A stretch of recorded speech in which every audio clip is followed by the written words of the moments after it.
when you're out of balance, you're in survival. And when you're in survival, you want to rush to get things done. You can't be present. You believe everything that equal to the feeling of fear.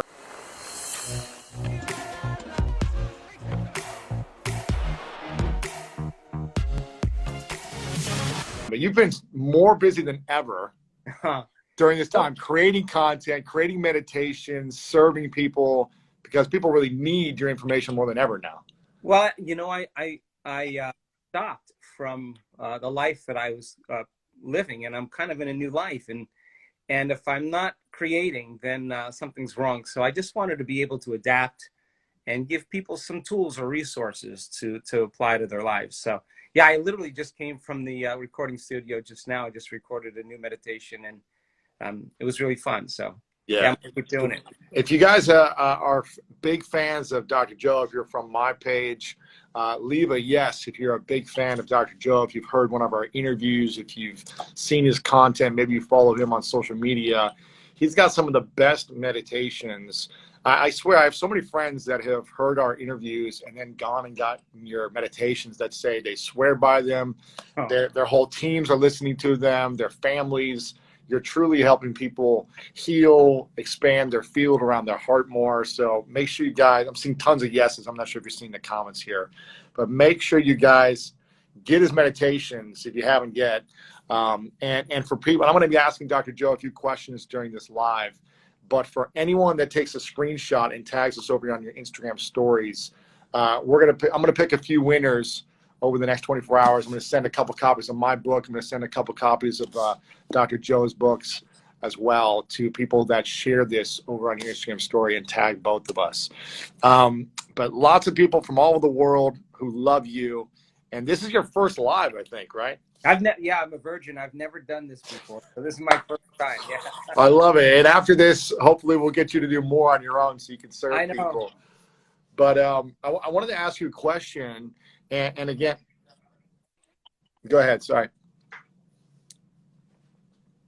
No, go ahead. I wanted to ask you a question, and we just did a full-length interview about a week and a half ago that's been going viral on YouTube and on the podcast. But I wanted to do some follow-up questions because, I just feel like people are still in a lot of pain and trauma and overwhelm, especially if you consume the media and the news. Please stop and minimize that, because I think it only creates more stress. When people say this is going to be the worst week of any week and it's going to be more deaths, like, what can people do in a simple, practical step when they just feel like, man, there's so much in my head right now. What can I do to start to slow down my heart rate just a little bit, to start thinking more calmly and make better decisions? Yeah, I think that the moment we switch on that system for alert or for emergency, we alter ourselves in some way. And all of that response that we have to an environment that we perceive as threatening or dangerous pretty much causes us to move out of balance. And when you're out of balance, you're in survival. And when you're in survival, you want to rush to get things done. You can't be present. You believe everything that equal to the feeling of fear or hostility, because information is relevant to you in that emotional state. So teaching people then that they have some type of control over that sympathetic response, that emergency system that switches on, is preparing you for something you can't predict. Yeah. Something that's an unknown, something that you can't control. And that survival system causes us to move more into our animal nature. And we're tapping our body's vital resources for health and regeneration. So short term, it's great, but you keep doing it over and over again, you start becoming more and more conditioned to that rush of energy. So teaching people how to self-regulate, teaching them how to move back into the present moment, teaching them that they can shorten their responses. It's really not that you react. I mean, we all react. The question is, how long are you going to react for? Because if you keep that reaction going, then you can't perceive any change in your environment. You won't have any ability to heal. So you become more affected by your environment. So simple process of getting back into the present moment, self-regulating, trading that fear for some other emotions. Yeah. And that's doing the work and Right. the practice. And that's what we should be doing, because now we have energy to heal. We have energy for growth and repair. We have energy to create now. And we're not losing energy now. We're gaining energy. And that signals the immune system, as we talked about. And that's what causes T cells to make antibodies and antigen, the immunoglobulins that fight antigens. And now your internal defense system can take care of the micro world, where there are invaders, where there are attackers, and you have energy to heal. And your immune system, as we said, is always combating viruses and bacteria. And if you're less responsive to your environment emotionally, then you're less responsive to your environment physically, and you have more energy. And people just need to know the information, because that empowers them to begin to make different choices. And now that you know, you can apply knowledge and make a different choice, demonstrate a different behavior, create a new experience, and that new experience creates a new emotion. Wow, then all of a sudden now you start learning new things, and you start stepping away from your old self. And that's what you want people to do. Biology changes. And creating a new self, stepping away from the old self. We talked about that in our interview. If people want to check out more on that, for those that are just joining us, I'm seeing a lot of people joining and sharing where they're chiming in from. Good to see you all. I saw my friend Darman, a lot of people from all over the world watching this. I want to ask you a couple quick questions. One, before I ask the next question, if you guys click the little airplane button below and you share this on your Instagram story, or if you take a screenshot at any time and you tag me and at Dr. Joe, if you tag us, I'm going to be giving away a couple of copies of my book, a couple of copies of Joe's book to a few winners. I wanted to ask you a personal question, not too personal, but something personal that I don't think we talk about a lot, at least not in interviews that I've seen or that I've done with you. When do you feel the most stressed and overwhelmed? Or are you just like so elevated at this point because you do your work and the meditations daily that nothing affects you? But is there any moments where you're like, you feel trigger, you feel reaction? Because I think people will see you as this incredible leader who's been doing this for decades, and you live the practice, but there's got to be moments you react, right? Of course. I mean, I react when I see certain people in the world misunderstand this information, or have an interest in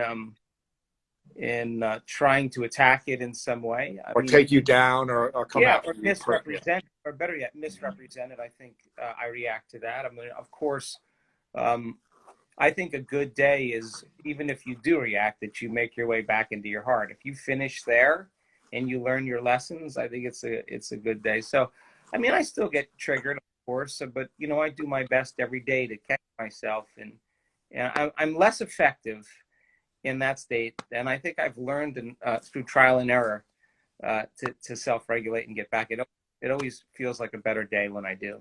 It's hard to make good choices when you come from reaction, fear, anxiety, stress, but you always create more powerful service in the world, from my experience, when your heart is filled with love, peace, and those type of qualities, which you teach about and talk about in your meditations, which I know. If you guys have gone through Dr. Joe's meditations, leave a heart, just comment with a heart to let us know if you have, and his meditations are unbelievable. I want to ask you the next question.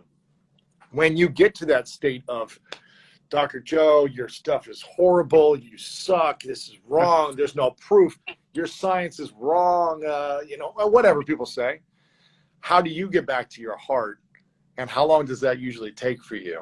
Well, I'm going to answer that on two levels, because I just realized that used to bother me, much more than it does right now, because I actually don't care any longer, that example, because we have so much evidence that actually shows that it does work. So let's just say you get frustrated there right now. And how do you, is there like 60-second practice? You're like, okay, I'm aware, Right. Now let me get back to my heart. What is that practice for you personally? Yes. So when I do react, though, part two of my answer was that I really want. I always take a moment and Mm. I step back. I have to disengage from whoever I'm talking to. I have to step away from whatever I'm doing, break my routine, and step away long enough to just remember that I'm disconnecting from the energy that I'm using to create a new future. And I'm back into a familiar energy that's connected to my past. And Yeah. I've lost my ability to stay connected to it because a circumstance has altered my feelings and my thoughts. So I remember that. That's not a conversation you normally want to have with yourself when you think somebody's doing something to you, right? But I know the alternative just leads to a day that spirals downward. So then I close my eyes or I step away for a minute and I just put my attention back in my heart. And the first thing I work on is changing the way I breathe, to become conscious, moving the body out of danger, out of threat, teaching it how it can be safe again, to self-regulate, to slow it down into the present moment and start breathing. And when you slow your breath down, you slow your brain waves down. And when you slow your brain waves down, you're slowing down the system of arousal. And your heart actually influences that. So then once I feel my connection to my heart, then I start thinking about the emotions that I'm using to create that future, whether it's gratitude, whether it's freedom, whether it's awe or the mystical moment or whatever. And I just bring up that energy back into my heart and I tune in to that energy that I've become familiar with because I do it enough times.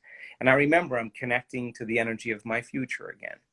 And I can do it sometimes in literally a minute or two. Yeah. Sometimes Takes an hour. it takes me an hour, but I'm going to do my best to get there. And that's the Yeah. goal. Yeah. Someone, Allison just posted that she went to your retreat in Sedona early this year and said it was life-changing. Someone else said we do your meditations every day. Again, if you're just joining in the last few minutes, Dr. Joe Dispenza in the house. A lot of people say they've seen you a few times in person. They love you in Arizona. Make sure to share the little button below. It's a little airplane. If you click on that, you can share it on your story. If you take a screenshot of this and tag me and Joe, I'm going to send out a couple copies of my book and a couple copies of Joe's book to a couple of people that we choose from that later. You've got some amazing resources on your site, drjoedispenza.com. The next question I have for you is, what is the biggest transformation you've seen someone in your work over the last few decades? You've seen incredible healings within a few days of people on stage you talked about in our interview. You've, probably don't even share a lot of these stories, but what's the one that stands out the most of a massive healing or just transformation from their past self that was hurting them into a new future self that you talk about so much? God, Louis, there are so many. If you asked me that question like maybe a year or two ago, I probably could have picked from a handful. But, this last year, we have seen so many incredible outcomes, from blind people seeing to deaf people hearing to numerous people with stage 4 cancers going to remission, tumors disappearing on the spinal cord, on the breast and lungs and the brain. We have seen serious conditions, tumors in children disappear. I mean, it's been a crazy time. But I can tell you a quick story about a woman who is a nurse in London, and she had a stroke, and it was right under the optic nerve, and it caused blindness in the left lower quadrant in both eyes, like from like 6 o'clock to 9 o'clock. She was clinically blind as a result of the stroke, and she lost her driver's license. She couldn't function as a nurse anymore. She couldn't type, compromised because she was diagnosed as legally blind. So her life changed dramatically, and so she went to all the doctors, and the prognosis is pretty straightforward. If you don't see many changes after 2 weeks, you're probably not going to see many changes after that point. And so a year went by. She was asking all of her colleagues. I mean, I think if you want a good doctor, ask a nurse. Nurses know good doctors. And so she went to all the good doctors that she knew. Get used to it. It's probably going to degenerate over as you age. And one of the doctors said, hey, why don't you go to this Dispenza event? I'll go with you. So they came. So they did the course, the preliminary course, and they came prepared. And it didn't even occur to her that she wanted to heal her vision. She was more interested in just learning how to cope in her life, and she wanted to start a nonprofit, but she was curious. Learning how to cope with the vision. Blindness. Yeah. That's what she thought, that she would be a better person. So halfway through the event, it occurs to her, maybe I could heal this thing. Wow. And she's in a walking meditation, and she gets lit up and inspired. She goes into the next meditation in the late morning. She finishes the meditation, she lays down, and she has this crackling sound in her brain, and with this kind of temperature change. When she opens her eyes, she has complete recovery. Wow. Of her blindness. We have the medical scans to show that the before is scan of her eyes is all black between 6 o'clock and 9 o'clock. The Monday after the event, on the Monday morning, there's not one black spot on the post-scan in either eye. So she had complete recovery, a complete change in. Wow. And she can still see fine today. We just saw her in Munich in February. She was one of the volunteers and still doing very well. Wow, amazing. Yeah. Curing blindness, that's another level, man. That's inspiring. A lot of I'm reading some of the comments come through here of people who are saying they can't wait till they can get tickets to your next event when they're allowed to get out of this quarantine. Really quick before I ask the next question, if you guys can all type in the thing you're most grateful for today. For me, I talk a lot about gratitude. Dr. Joe, I know for you, gratitude is something that's important to get to that field of energy, of positivity, of love, where you can think clearer. And when we have the right perspective, we can make better decisions. So go ahead and type in what you're most grateful for in the chat box. We'd love to see some of that. And leave a question that you have for Dr. Joe, and I'll try to skim through and see what we have here. Also, if you're just joining, thanks to everyone who's shared this.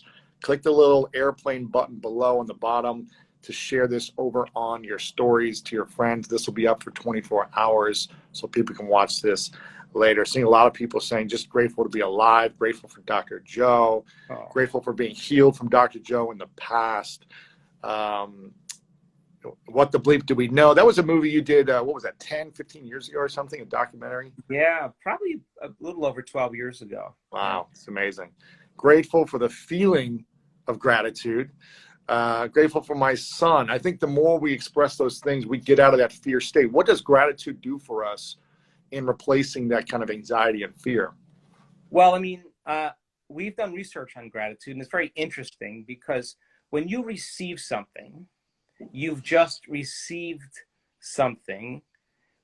When something's happening to you or something just happened to you that's favorable, you feel this feeling of gratitude. So yes. The emotional signature, its signature emotionally means something just happened to you or something is happening to you. So your body is so objective that it doesn't know the difference between an experience in your life that creates an emotion and an emotion that you can fabricate by thought alone. To the body, it's so objective, it's exactly the same. So when people start to feel gratitude, their body is believing that something favorable is going to happen to them, that is happening to them, or has already happened to them. Really? So the emotional signature of gratitude is the perfect signature or the state of energy to receive. So when we begin to embrace our future and we feel gratitude for it, we will believe that future is more of a reality because it's equal to the emotion that we're experiencing, but we're feeling the emotion before the actual event occurs. So gratitude, in a sense, you could use it to elevate your energy. And when you do, just 10, 15 minutes a day, you'll strengthen your immune system by 50%. Wow. Just by having gratitude for 10, 15 minutes. Yes, because your body starts to put energy right in your heart center. And there's a gland in there that we talked about in your show called that gland that has an endocrinological aspect and an immunological aspect, and it begins to signal chemicals that tells your T cells, strengthen, you got energy to like modify and create more receptors for anything coming out. And now your inner environment is doing that, and your T cells make these antibodies, these immunoglobulins that, Yes. that are the body's natural flu shot. It's proteins that protect cells, especially immune cells. And now you have an internal army, an internal order that will be greater than the environment. And now you have strength, you know, and you, from a suggestibility standpoint, you only accept, believe, and surrender to thoughts equal to your emotional state. So if people are in fear, then the information that comes in equal to fear, they will begin to resonate with or relate with because it's equal to that emotion. So they'll accept the information, they'll believe the information, they'll surrender to the information without ever analyzing it. Yeah. And that programs us into certain limited behaviors. So then when you feel gratitude, the thoughts that you think, the dreams that you create, the behaviors that you demonstrate, Preach it. you begin to feel the future. Now something else happens. You start creating a huge change in the information, and you program your autonomic nervous system to program your body to become that future. And people are doing it. Amazing, man. I've got 3 questions for you that I'm seeing come through that I want to make sure we ask. I want to keep this probably in the next 10 minutes. We'll wrap things up because I want to make sure you got to go create more meditations, content. You got so much going on. If you guys are watching this and enjoying this right now, leave a heart, click the little airplane button below. You can share this on your story and tag me and Dr. Joe. Before I ask these 3 questions, which I think are going to be mind-blowing for people to hear these responses, you just launched some new supplements as well to help people with optimizing their body, their mind. Can you talk about that for a second, just so people are aware of this? Sure. I mean, I didn't predict any of this global situation Yeah. going to happen, but I have been working with creating a healthy blend of raw materials that have to do with vitamins, minerals, amino acids, and plant-based herbs and formulations to provide the very building blocks of the hormonal centers in our bodies that we bless on a daily basis to create more order and coherence in each one of those individual little brains. And the coherence begins to create more orders or more clear orders to hormonal centers.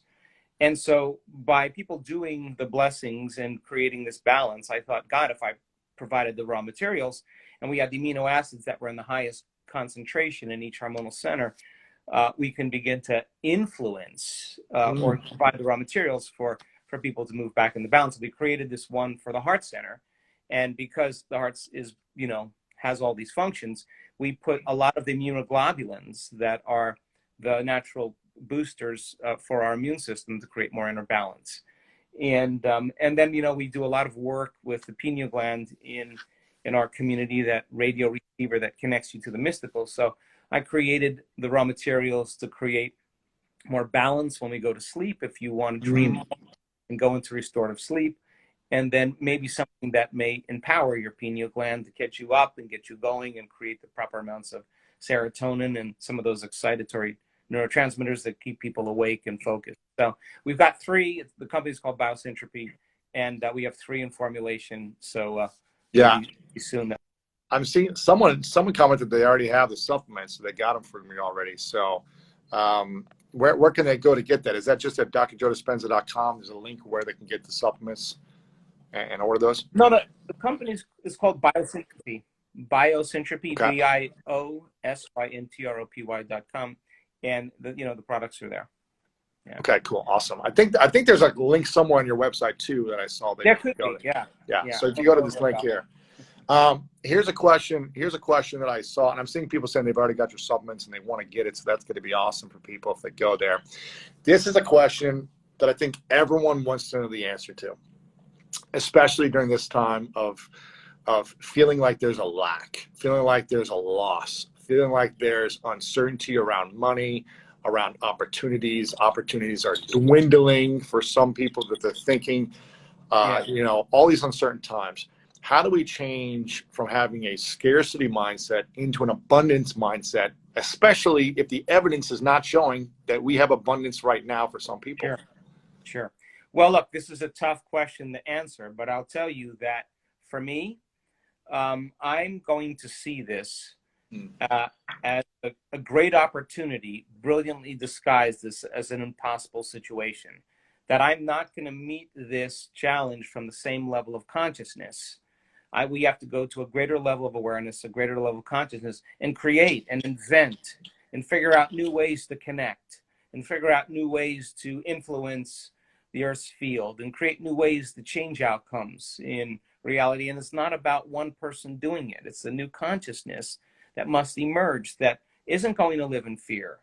Because what we fear, we give power to, we give our attention to. That we don't live as victims to our circumstances, that we create different circumstances. That if you face this present challenge as an opportunity for a greater consciousness to emerge, a collective consciousness that sees behind the illusion of separation, that could connect in a field of information and create one mind, create one heart, and emerge like those birds that all fly in one pattern and fish in one school. You get the appearance that it's a bigger organism because there's no leader in that flock. There's no leader in that school. Everybody's leading. It's everybody is demonstrating it. And that's, we have to step up beyond it. And information is causing us to see that maybe governments aren't going to take care of us. And maybe churches are not going to take care of us, or synagogues, or maybe, you know, medicine is not going to take care of us. And maybe all of those things that we've relied on to change our inner state is not going to really, we're not going to really take care of us. At a certain point, we got to take care of us, right? Dang. And Preach it, Dr. Joe. Preach it. No, we got to face this. There's no other alternative. Yeah. There isn't another alternative except waiting instead of creating. So maybe it's a time in history that you and I negotiated to be here in some other space and time, and that we're here for an awakening. Let's see what happens if we play that out. And you can't be afraid, and you can't be angry, and you can't be hostile, and you can't be resentful. And that's this consciousness that creates viruses, that creates disease. It's going to be a different frequency. We've got to see it from a different level of mind. Okay, that question is something I think a lot of people are saying. Thank you for asking. I'm glad you shared that. That's a powerful response. If you're following me and you don't know who Dr. Joe is, you've got a great opportunity to learn, to heal, to take your life to the next level. If you go up here, there should be a little button where you can click on his name. Click on that, follow him. If you're watching right now, we've got 2 more questions. Is that okay? 2 more questions for you, Dr. Joe? Yeah, I'm laughing because I'm looking at the amount of battery on my assistant phone here. It's like less than 10%. Okay, so we'll be quick. We'll be quick with these 2 questions. Make sure you guys share this below. There's a little button that you can share this out. Tag me, tag Dr. Joe as well, and let us know that you're watching this. This will be up for 24 hours.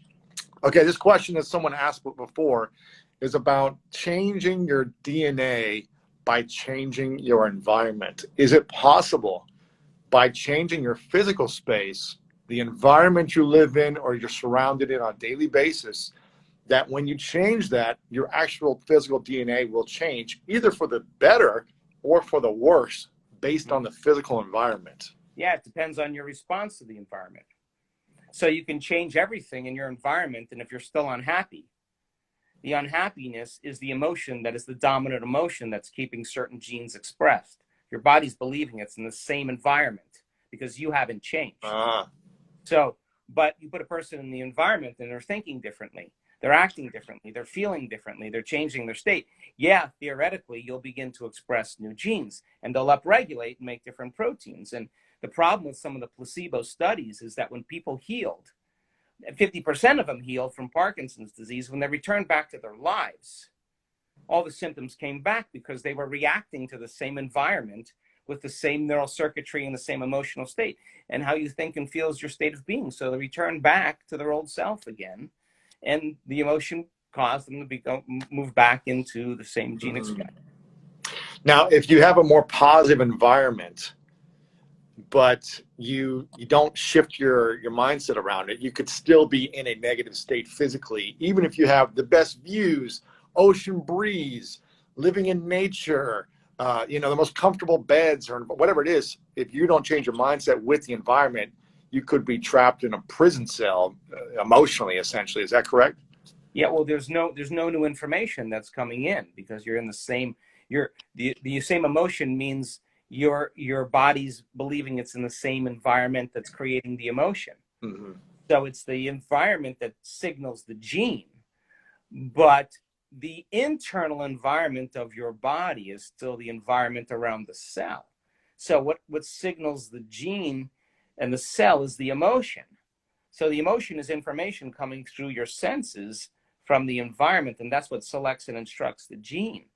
So then when you select and instruct the gene, you make a new protein. A new protein is the expression of new life. And so the gene begins to upregulate. So, but the person has to stay in that state, in that same emotional state. Yeah. So when you begin to marry a clear intention of your future with an elevated emotion, and the emotion that you're creating that future with is greater than the shock or the betrayal of the past, right? The stronger the emotion you feel, the more you pay attention to whatever you're imagining. And now you're beginning to condition your brain and body into the future. And the stronger the emotion, it's no longer the environment that signals the gene. The end product from the experience in the environment is the emotion. And you're signaling the gene ahead of the environment. And you're beginning to change before your wealth comes. You're creating wealth. You're not waiting for your healing to feel gratitude. You're creating health by changing yourself and becoming it.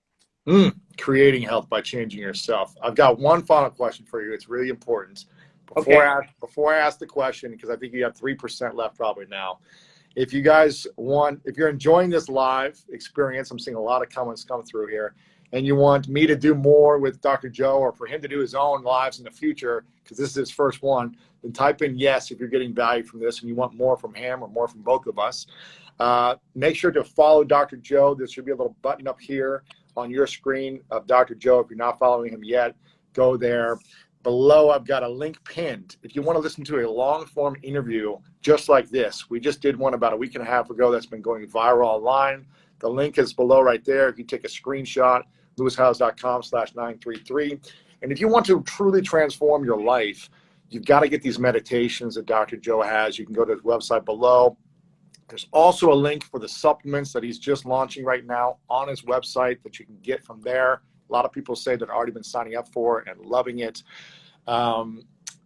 Any final thought before I ask you the final question during this first ever live event? Yeah, last final thought. If I cut out, nothing personal. I just ran out of energy. Okay, last question real quick then. What's the thing you're most proud of lately that you wish more people knew about? Ooh, gosh. I'm so proud of our community. And because in a time where separation, isolation, lack, quarantine, whatever, could be dividing a community, our community came together in a collective consciousness and wanted to unify. And I'm so proud of us, because the people that come to our events, they do the work, and when you start opening your heart and you got enough people doing it, you connect. In that energy. It's love that bonds us. Yeah, I mean, physically and non-locally, right? And our community came together, and rose above the circumstances. So I'm super proud of that, because our community is they're my heroes. They're their work. Yeah. Dr. Joe, you're a hero to me and so many people. Thank you for taking the time. Go plug in your battery, recharge, get back to creating, adding value to people. We appreciate you very much, man. I'll talk to you soon. Lewis, I appreciate you very much also. Thanks, brother. Thank you. Ciao. If you enjoyed this, please subscribe, leave a comment below, and like this video. And check out my last interview with Kevin Hart also right here. There are no easy roads. Yeah. So when I was coming up and I'm not getting the auditions, or I'm not getting the opportunities, I had to say to myself, it's going to come.